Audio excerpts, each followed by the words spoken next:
اما قدر علم کی معلوم میشه، کی برای آدم واضح میشه؟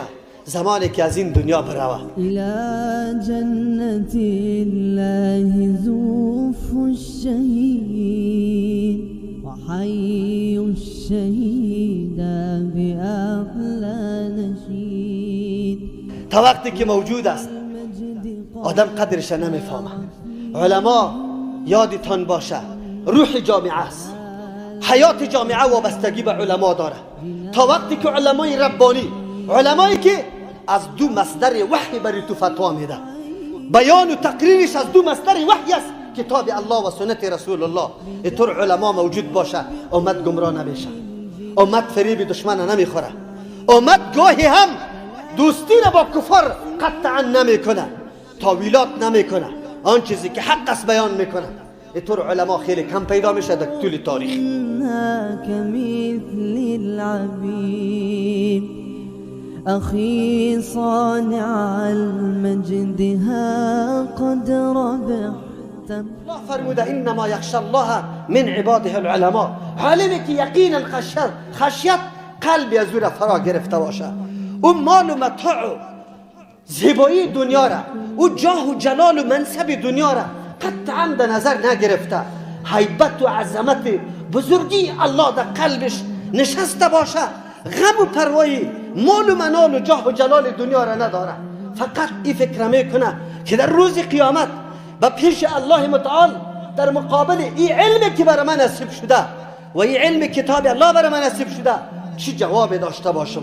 هرگاه امت میبینه در پرتگاه دلالت و گمراهی، شرک و بدعت دست به گریبان است، چه قسم این تصور میکنه که روز قیامت الله متعال از من سوال بکنه که امت به چشم سر میدیدی، چرا ترجیح داده بودی 4 روز زندگی آرام و راحت خدا؟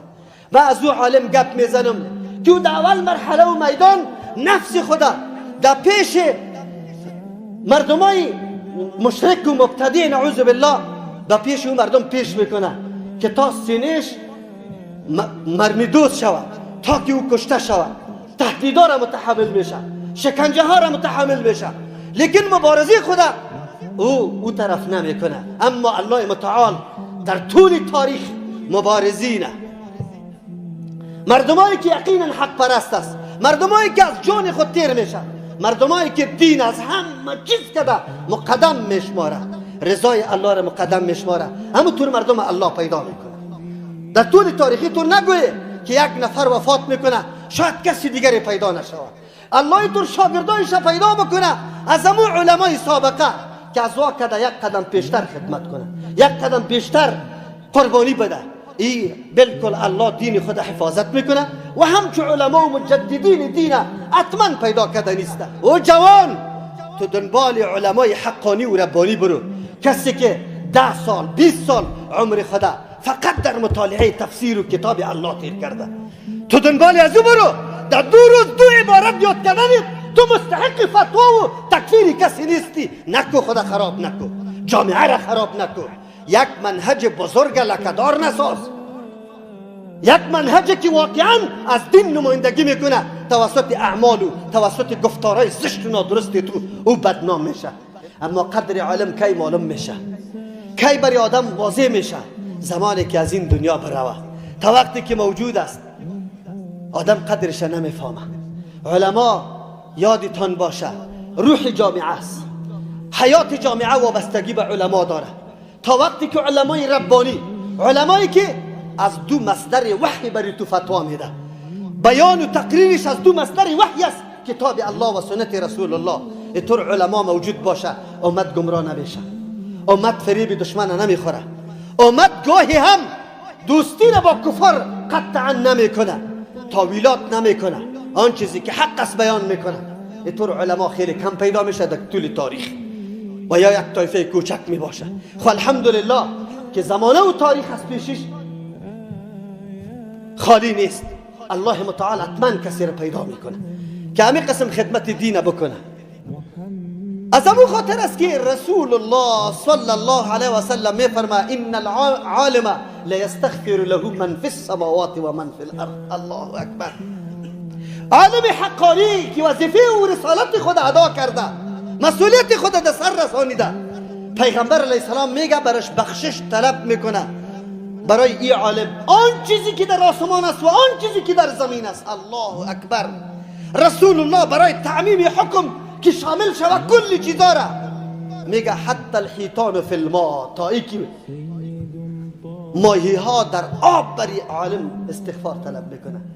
سنگ، چوب، حیوان، پرنده، انسان، جن، ملک، کلش به این عالم استغفار طلب میکنه. اگر دیگه هیچ فضیلت نداشته باشه همین کفایت برش نمیکنه؟ بعد از او پیغمبر میگه که ان العلماء ورثة الانبیاء.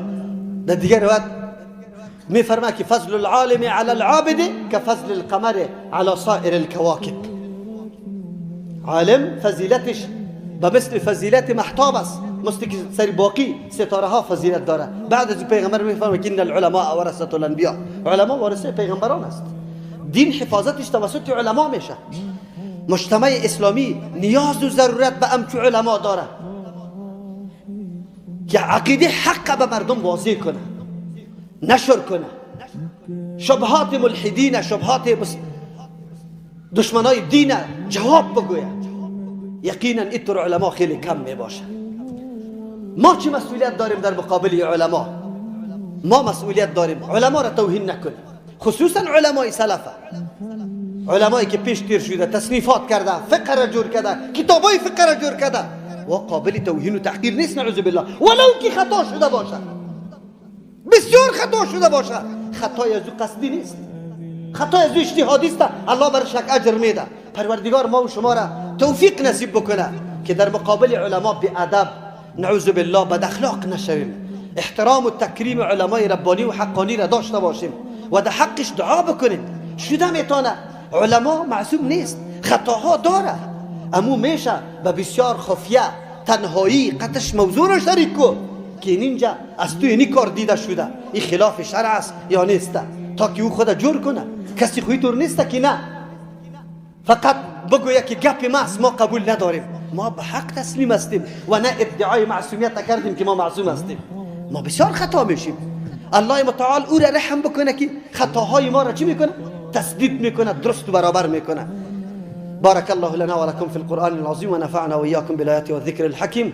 أستغفر الله لي ولكم ولسائر المسلمين فاستغفروه إنه هو الغفور الرحيم.